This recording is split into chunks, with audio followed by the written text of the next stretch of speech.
AMN Drivetime is sponsored by Aishin, your trusted and reliable source for aftermarket automotive components and technology. Visit AishinAftermarket.com for more information.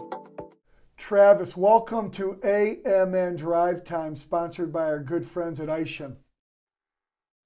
Glad to be here. Thank you very much for the invite. Glad to have you here. So Travis, I've known you a long time. You are a tire guy through and through. How'd you get your start in the business? Were any of your family members involved in automotive, or did you find this on your own? Well, it's interesting. Started back, graduated Florida State, and my dad, huge influence in my life, and he was always a car guy. We always had a 60s, 70s car sitting around. We were tweaking on, tooling on. I started out actually at a gas station, a mobile service station called Maureen's Mobile down in Naples, Florida, wrenching on cars at 14 years old. So had to start early working on cars, and it became a love. It was always a passion for my dad, and so we worked together on cars together growing up. And ended up going to Florida State, and right out of Florida State, Michelin was recruiting, and ended up recruiting me out of there. Story about what I tell my kids all the time is, it's not what you know, it's who you know. Yep. So my brother had done a small event down at the Naples Beach Club for one of the regional sales managers for truck tires at Michelin, and he knew Dwayne Gardner was the gentleman's name and gave me an address. And we probably filled out, my now mother-in-law and I probably filled out 300 plus resumes. That was one of three resumes one of the three responses I got back from those 300 resumes coming out was from Dwayne Gardner at Michelin.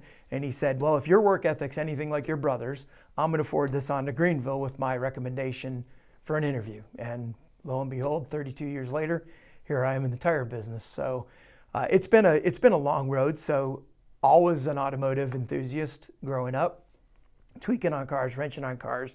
Still one of those guys on the block that still changes his own oil in all of his cars. So being tougher and tougher to work on cars now, more electronics every day, but still have a huge enthusiasm. I think I've passed that on to my boys. I have 3 boys and a girl.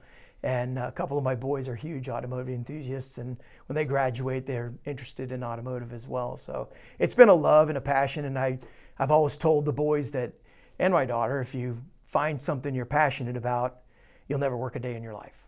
So I've been blessed throughout my entire career to be around cars, be around automotive, and ultimately when Michelin made that phone call back when I was 21 years old, just graduate, and said, hey, we're going to pay you about 30 grand to come help sell car tires. I'm like, wow, I can be in the car business, automotive business, tire business, and they're gonna pay me to do it. And it just seemed like matching those passions, a passion of mine with a career, and it's led me to have an extremely blessed career in the tire business thus far. So were you born and raised in Greater Naples? I was raised down there. Naples is interesting. If anybody knows about it, it was at that time in 1969, it was a small fishing village on the west coast of Florida, and very few people there. It's now become Lifestyles of the Rich and Famous. I think it still is the only city that boasts not one but 2 Ritz-Carltons in the city. One Gulf, Golf, which is inland, and one Gulf on the Gulf of Mexico, which is out on the coast of the Gulf of Mexico. So it's ballooned, and it has one of those. It's one of those areas that in the summer, it's desolate, and in the winter it balloons to, I think it's over 500,000 people now claim Naples or the Naples area as their residence in the winter. So we get all those snowbirds coming down from up north. My 2 sisters and my mom still live down there. So terrific. It's been a good career. So Travis, you've worked with some great and famous people in the tire business. Who are some of your key mentors, and can you share any fun stories? Now, we have a PG audience, but my experience, the idea of one mentor is not really true. I think a lot of us have a lot of mentors that help in different aspects of our lives and careers. So you must have had some people that had some significant influence on you? Yeah, it's an interesting question. I was watching there's actually a show, documentary, I guess it's on Arnold Schwarzenegger, and it was interesting listening to him in that documentary. He said, how have you achieved such, and he basically, you don't think of him as a humble guy, but he was humility in the fact that he's like, it wasn't me, it was Joe Weider, if you know Weider Equipment. He's like, he gave me the start into the industry and helped me, immigrant coming in from Austria. And it was interesting to hear the humility, and it's what you say, it's never one person. Yeah. Obviously my father had a huge impact on my life.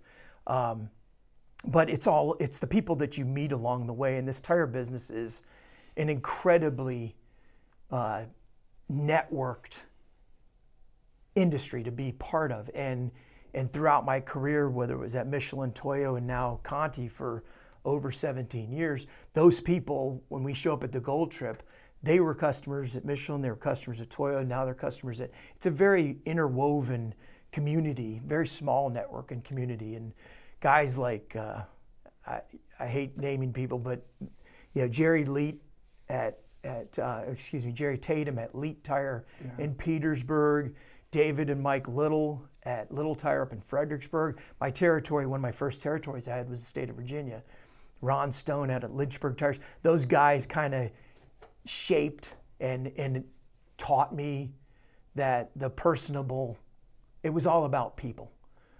Tire business is people business, and people buy tires from people. And you develop those relationships.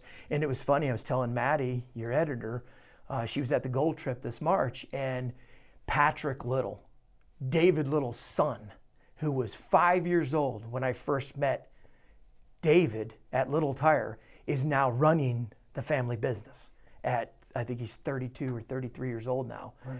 And so it was so interesting. She's like, wow, that is so cool.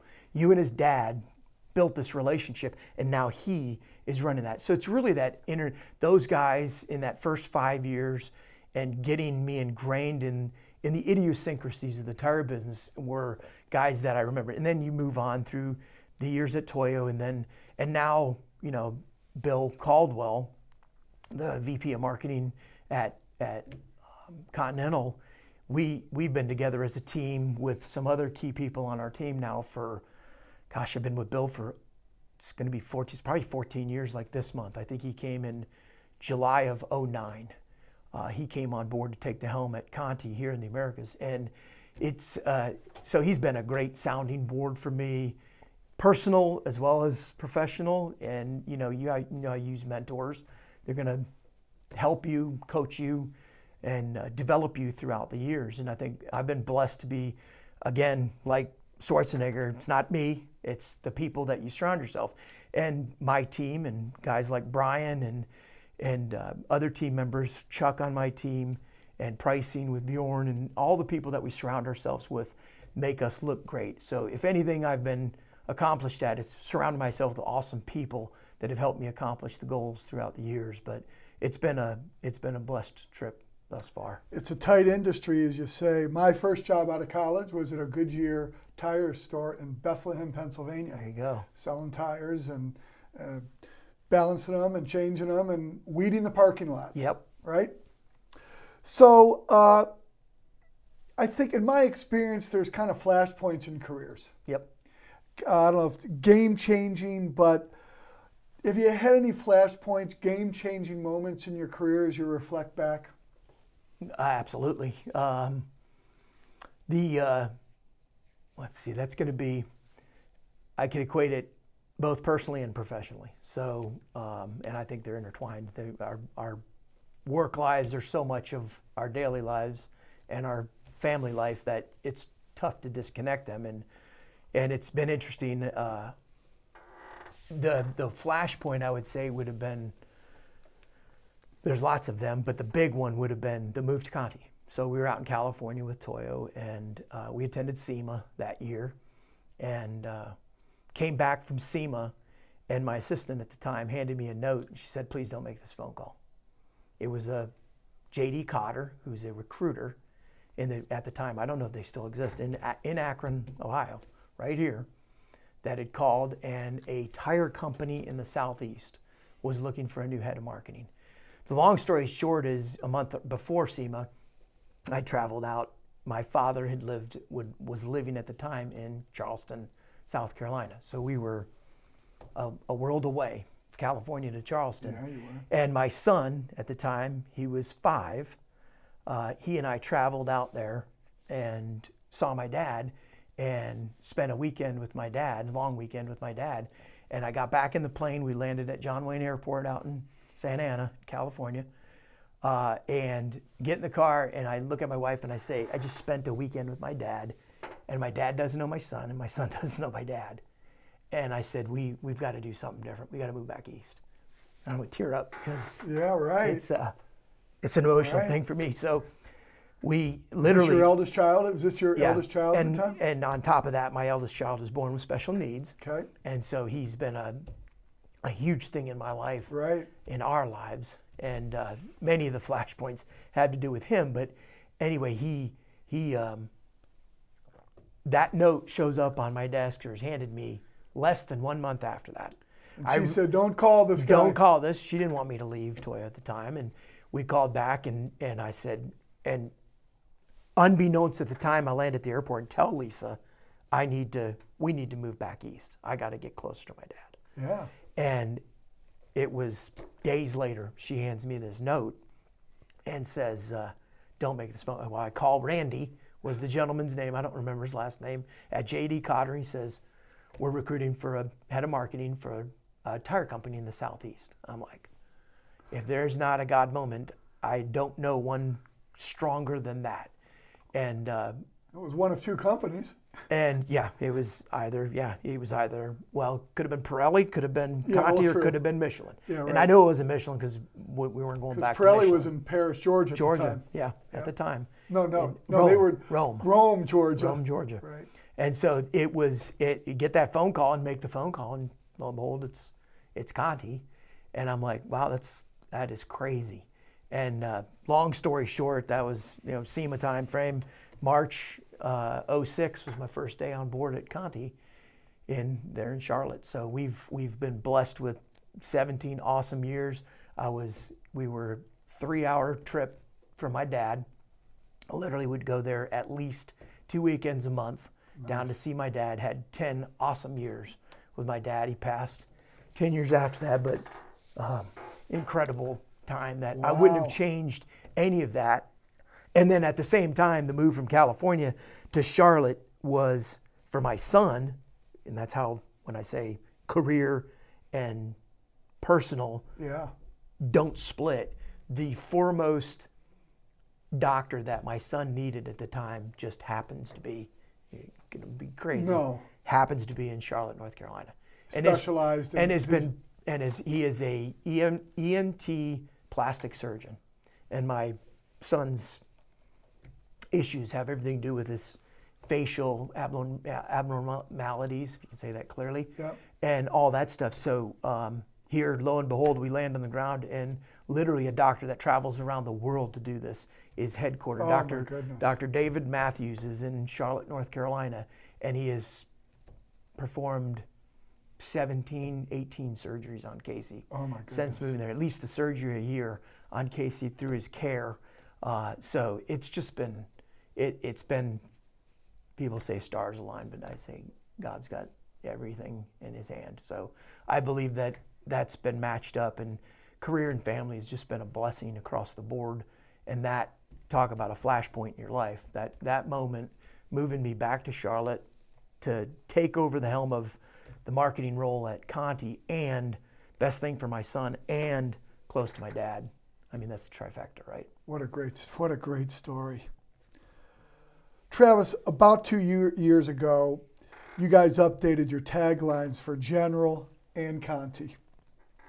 You went through an interesting, thorough process to do it, I presume. Yes.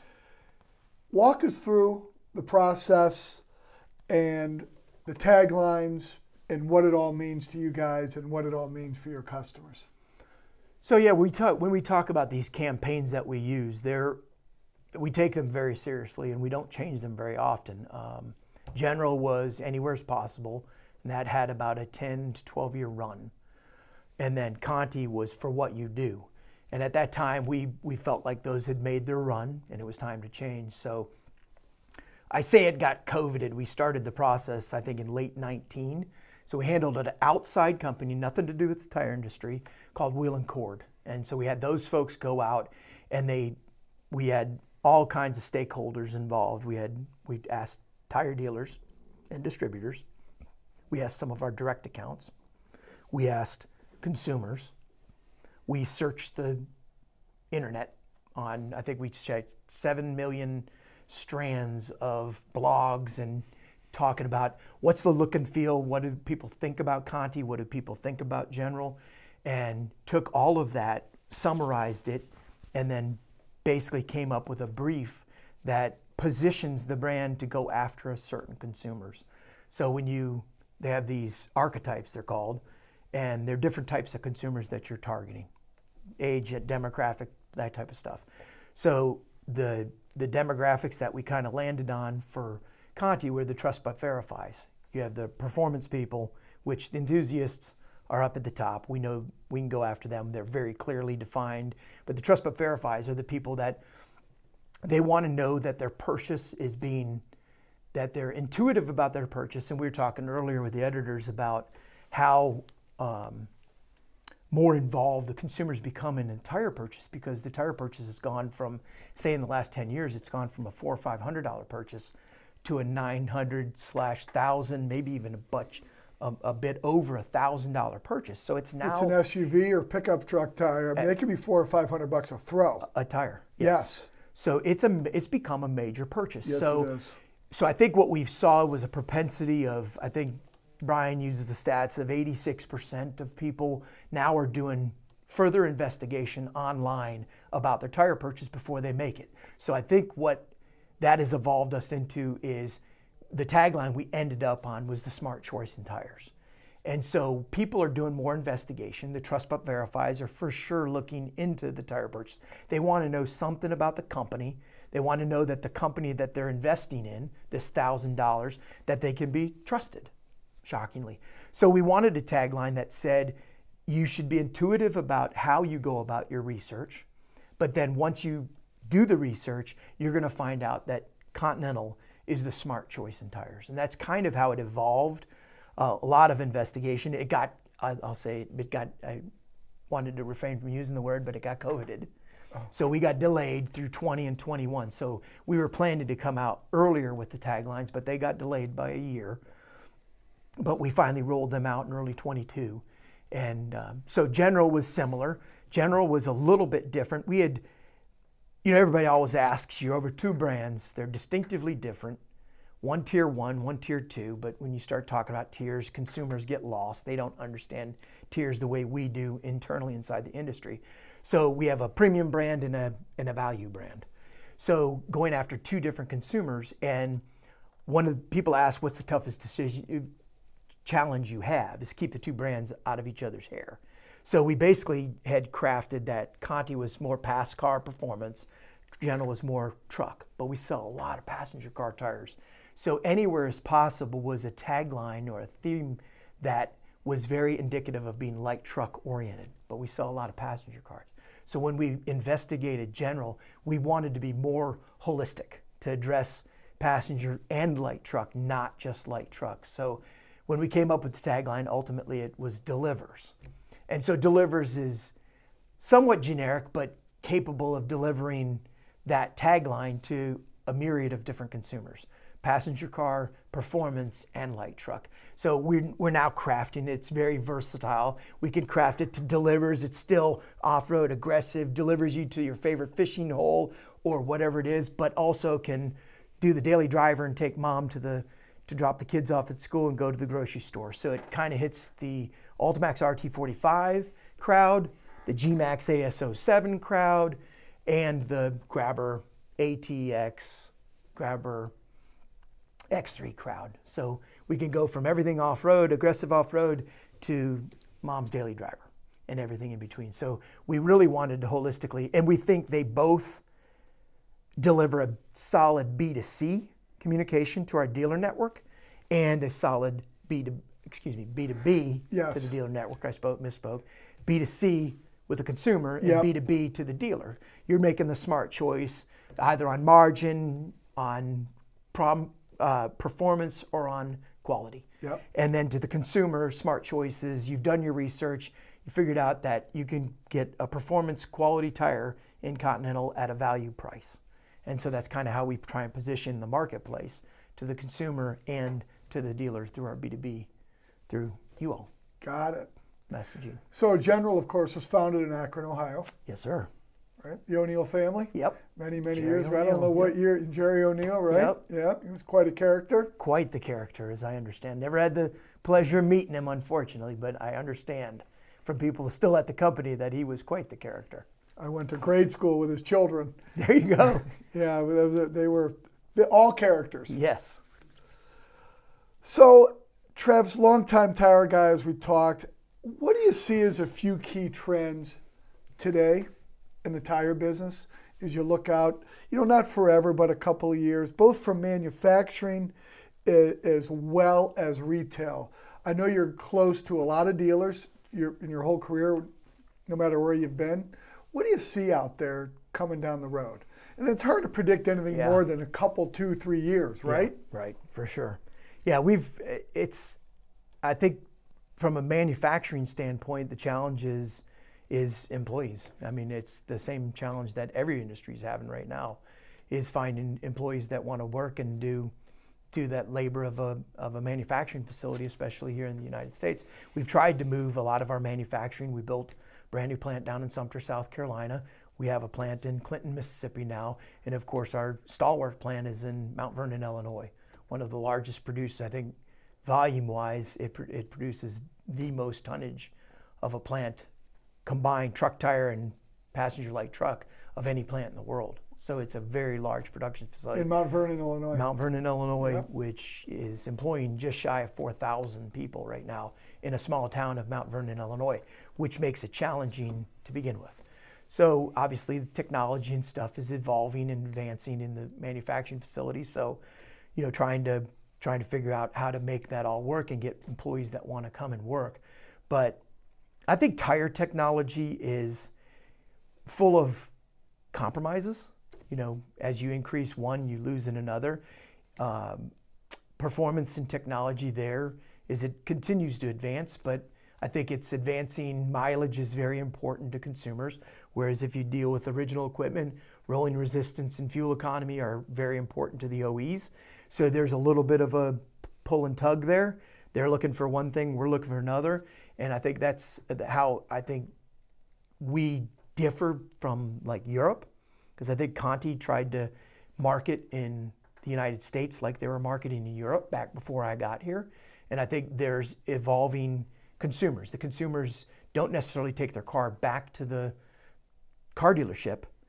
They may take it back if it's under warranty or stuff like that, but they're looking for car repair shops that mom and pop shops that are willing to, they're local, buy local, all that kind of stuff is very appropriate and popular now. So I think they're looking for a local shop that can take care of that vehicle and at the same time deliver the needs of the consumer. So I think that we're going to see an evolution we're seeing it right now in all of the acquisitions that are going on right now. My friend Jerry Tatum at Elite Tire sold to tire discounters. Tire discounters is going around buying up a lot of retail. We see first and foremost what Steven Sabaro at Mavis is doing. Just bought NTB, just became 2,100 retail stores. So these guys are going around and consolidating. Monroe, Midas are doing the same thing, consolidating a lot of the mom and pop shops. So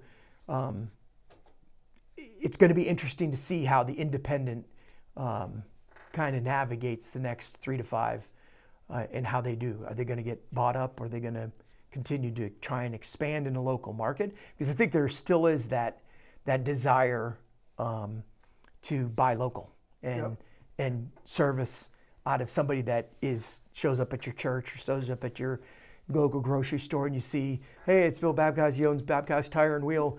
I'd want to buy from him and I want to do that. And I think manufacturers are building programs like the Gold Dealer program that is servicing the independent tire dealer very well, rewards them for loyalty, rewards them with trips. We go on the Gold Trip every year. Our dealers, we get 700 of our dealers together, have a great time with them at a destination, usually in the Caribbean or in Mexico, have a great time and reward them for that loyalty that they give us, and trying to build programs that make sense while still adhering to the evolution and what's happening in the marketplace. Still dealing with how the Mavises and the Les Schwabs and the discount tires are growing, and still having a solution no matter where you as a consumer. I think that's the one thing we want to provide, a value to you no matter how you shop.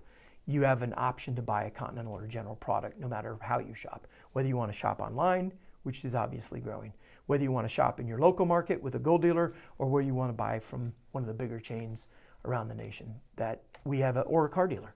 We obviously do a lot of business with the car dealerships themselves. So through one of our great partners up here, Dealer Tire in Cleveland. So we have a lot of solutions, and we want to provide that solution no matter how. What we do understand is that we're not necessarily, as a manufacturer, going to adapt the way the consumer. We need to understand how they're buying, but we can't adapt that. And I think what we want to do is provide a solution to have you be able to buy a product, a Continental or General product, no matter where you choose to shop. Got it. So Travis, you've had obviously a terrific career.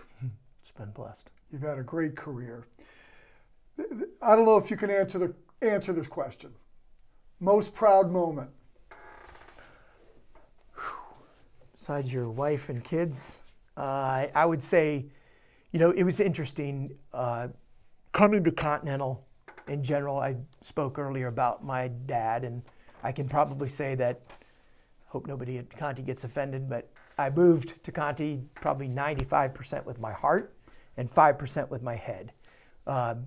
Conti's performance, I think it's been documented that it wasn't great from the acquisition of General in '87 to in the early 2000s. They struggled to make their way in the U.S.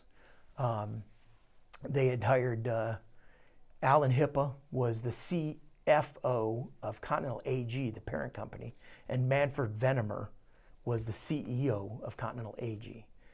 Those two gentlemen basically were my interviewers of the parent company, because Alan Hippa was the CFO of Continental AG at the time, and he was the intern CEO of Continental Tire. At that time, it was Continental Tire North America, CTNA, now Continental Tire the Americas. So he was dual time in it. So my interview was with Alan Hippa, if that put any gauge on the importance they put on the marketing role moving forward for Conti. They were basically at a precipice of, we're going to make the decision. We either need to make it work in the U.S. or we're not going to. It's not going to work. And they had been through a myriad of marketing folks over the last 4 or 5 years. So coming on board was an interesting decision to say, I'm willing to take on this role, but if I'm going to do it, you're going to give me the keys to the General Tire brand. I understand Conti's a global brand. I have to do what I got to do with Conti, but I would like the keys to General, and you let me do what I want to do with that brand. Ultimately, that was garnered, and I would say, saved. General was on the doorstep of being killed, similar to, I guess, what General Motors did to Pontiac and Saturn and all that stuff, those other brands that they didn't see. General was, I would say, was very close to being on the cutting board. And my presentation, I came on board, and Andreas Gerstenberger, ironically, he's up here in Fair Lawn running a division at ContiTech in Fair Lawn. Now, he was Bill's replacement, or he was head of replacement before Bill Caldwell came on board. So he told me, Travis, coming on board, and he goes, we got 3 jobs, product, product, and product. So my first 2.5, 3 months were to put together a plan to completely revitalize the entire Continental and General product lines in the U.S. So we put that plan together. That presentation was to Manfred Venemer, the CEO of Continental AG. At that time it was still probably a hot mid-30 billion euro corporation.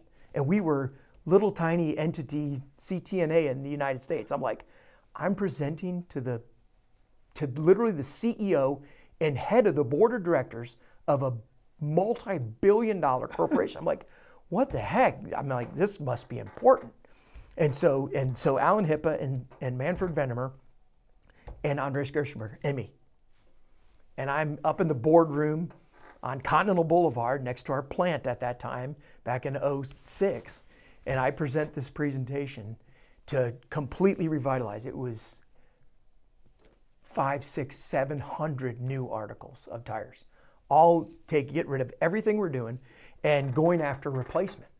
So we said General Tire was no longer going to be at OE. We're going to take it 100% replacement at the time. And OE was like, what? And so we're going to create replacement lines. Dealers want replacement lines. The consumer walks into a tire dealership and they're told that the OE tire was built for Ford specifications or General Motors specifications, not for yours. You want mileage and wet traction. Those are the two things consumers are looking for. OE tires are generally not built for those specifications. They're built for rolling resistance, for fuel economy, and those kind of things. So, and that was the theory out of Europe. And so we're like, no, we're doing something different over here. Long story short, I present this. They get back on a plane, fly back over. I get a call from a gentleman named Thomas Zusch, who's still with the company, except he's on the truck tire side now. Thomas picks up the phone and he goes, would you mind telling me what you told Manfred Venemer and him, Alan Hippa? I'm like, oh no, am I fired? Are we going to get fired already? And he said, no. He said, they just signed off on 20 plus new R&D heads to pull off whatever you showed them. We need to get to work because, and by the way, could you please send me that presentation so I know what I have to do now? So I said, yes, I'll get it. I'll email it to you over right now. So lo and behold, we went down that path, and it was 2 or 3 years later, we had revitalized. 5 years, I don't think we were selling hardly a tire we had built when I got there in first of '06. But in 2.5 or 3 years, we had revitalized probably about the 80-20 rule, 80% of the product. We had revitalized about 80% of the product lines, and one of my most proud moments, they incepted this award internally that they call the Conti Tire Award. And it's put out throughout the world, and it is given to the project that is deemed the most impactful to the business overall. And it was the revamp of the product portfolio in the United States. And what year was that again? That would have been, I think this would have been. You did the presentation in '06. In '06. So this would have been, I think, the Conti Tire Award. The first Conti Tire Award ever awarded, I believe, was in 9 or 10, because Bill had just gotten there. Yep. And so that first Conti Tire Award, we won. And again, I'll humble myself. I was doing some direction, but it was my people. The product planners, the R&D team, everybody over in Europe in our research and development, and TLD, what we call tire line development. All of those guys, man, they hunkered down, and we said, guys, this is our chance.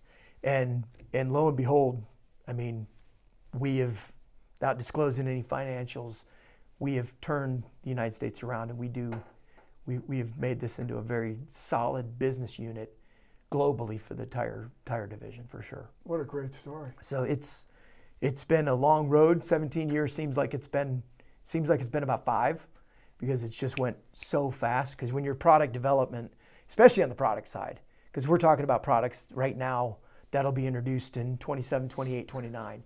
So it makes you're always thinking so far ahead that it makes the time just fly by. And when I think I'm closing in on I've already been in the tire industry for over 30 years, but I'm closing in on 20 years at Conti. It just blows my mind at how fast time flies. But the one thing I can adamantly say is you surround yourself with good people and you can accomplish anything you put to your mind to. It's terrific. So Travis, we have a tradition on AMN Drivetime. We call it the lightning round. Uh-oh. And I'm going to ask you some questions. Okay. Some are open-ended. Some you get some choices. Okay. There's going to be actually 11 questions total. Okay. Is there a clock? Nope. But you don't want a lot of think. It's quick hit, okay? Okay. I'll do my best. Favorite golf course you've ever played? Pebble Beach. Driving on a track or driving off-road? Off-road.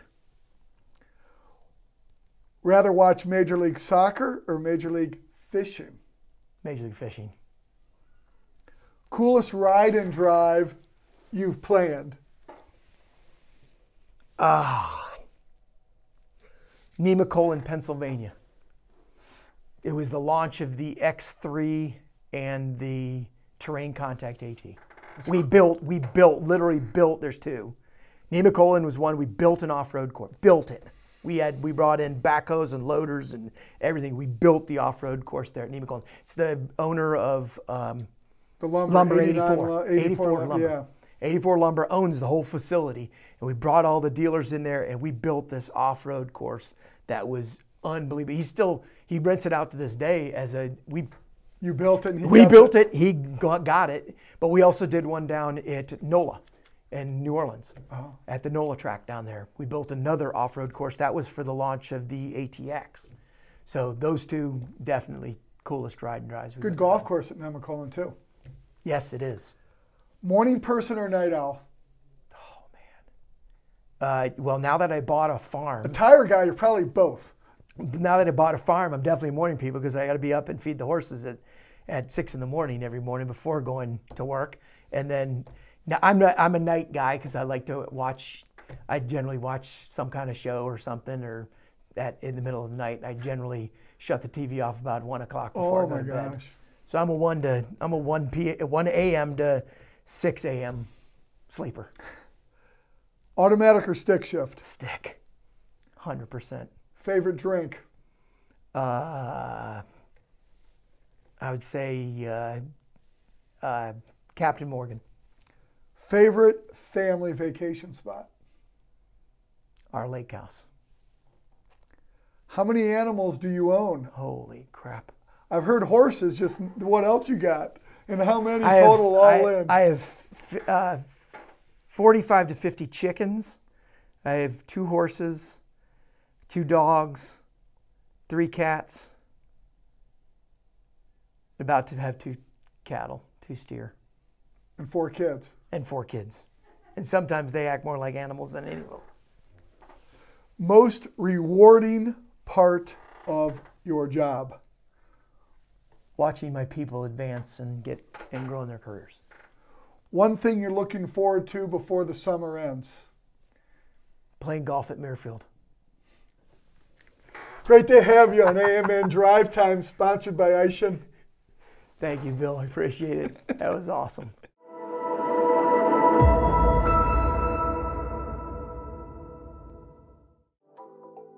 AMN Drivetime is sponsored by Aishan, your trusted and reliable source for aftermarket automotive components and technology.